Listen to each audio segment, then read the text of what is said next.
apesar de ser a principal função do legislativo, as propostas de lei não são restritas a esse poder.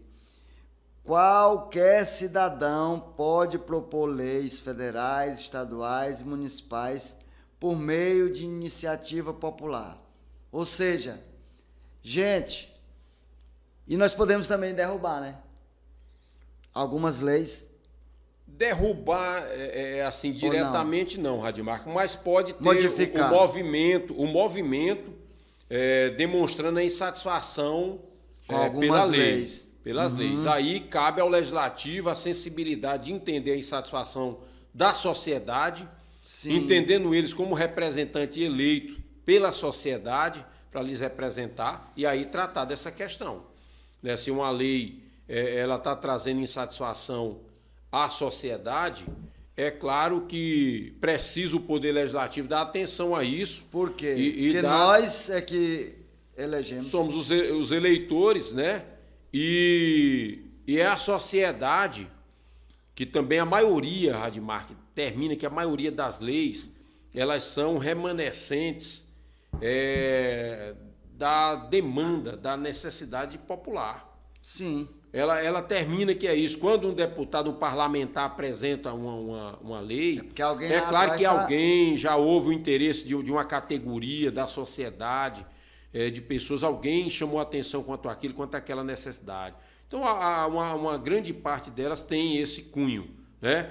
É claro que existem as competências, né? Tem determinadas leis que elas são remanescentes do Poder Executivo.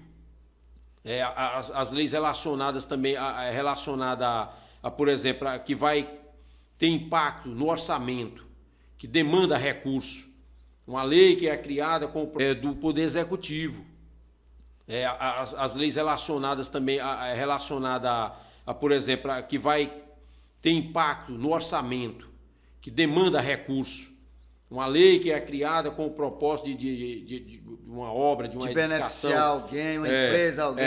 Precisa que o Poder Executivo seja, ela é norma comum que ela seja remanescente do Poder Executivo. Por quê? Porque é questão de orçamento. Sim. Não adianta só ir aprovando lei, sendo que não tem orçamento para garantir a efetividade da lei. Então, existem algumas delas, aquelas que demandam orçamento, elas são remanescentes normalmente do Poder Executivo. Agora, tem outras legislações, temos aqui o Código Civil. O Código Civil é muito amplo, trata das relações das pessoas no cotidiano. Então, assim... São leis que são mais fáceis de se mexer, de se alterar. Elas não são necessariamente obrigadas vir do Poder Executivo. Olha aí, ó. Elas podem sim, e normalmente acontece isso, o Poder Legislativo mesmo se organizou e com as ideias e vem surgindo dentro do cotidiano, das necessidades do dia a dia. Agora, aquelas que demandam orçamento, precisam que elas sejam remanescentes do Poder Executivo, por quê? Porque precisa garantir recurso para cumprir a lei. O cumprimento da lei. Então, quem tem a chave do cofre é o Poder Executivo. Sim. Ele não pode simplesmente estar aprovando, o Legislativo aprovando leis, sem saber como que está essa relação, se há orçamento ou não. Olha aí, nesse item que eu falei do poder do povo para elaborar leis, seria de que forma? Estudantes, sociedade reunida, presidente de bairros, se unem diante de todos aí para ver as demandas da cidade. Às vezes tem uma lei que está prejudicando praticamente toda a população, digamos. A população pode se reunir, coletar assinaturas e apresentar aos legislativos municipal, estadual, mudança dessas leis e tá aí. O povo tem que ser ouvido, porque é o povo que elege, é o povo... Aqui nesse item, eles escreveram bem aqui, ó. Está vendo que escolher um candidato representa muito mais do que o ato do voto em si? Por isso, é tão importante refletirmos bem e fiscalizar para checar se os nossos representantes eleitos estão sendo eficientes nas funções que recebem pós-eleições. Ou seja, só essa frase dá para nós discutir aqui muita coisa.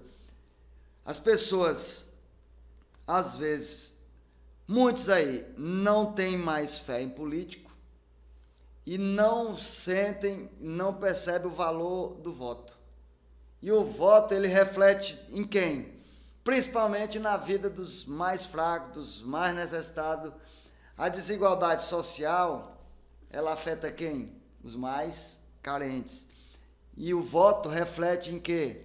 Nessas demandas. Ou seja, se você vai eleger e reeleger o candidato que você viu que ele não tem interesse pós-eleição, interesse nenhum em fazer algo por aqueles que o escolheram, é evidente que o problema, Isaías, vai estar em quem? É do eleitor. Aí tem eleitor que fala assim, tô lá somando para voto, rapaz, todos que eu escolher é a mesma... Tu pensa assim? Acho que não, né? Esse ponto de vista aí, Rad, esse tipo de eleitor é o eleitor que o político mais deplorável, ele aprecia.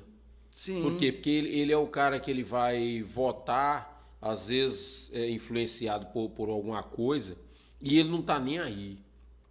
Então, dentro da classe política, esses mais reprováveis, eles ficam fascinados com esse eleitor que não está nem aí, que perdeu a esperança, que perdeu É isso que eles querem, né? É claro que a classe política brasileira ela está bem debilitada e precisa trilhar um longo caminho em busca da confiança, da credibilidade.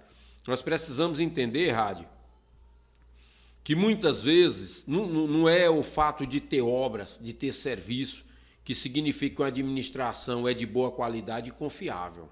Uhum.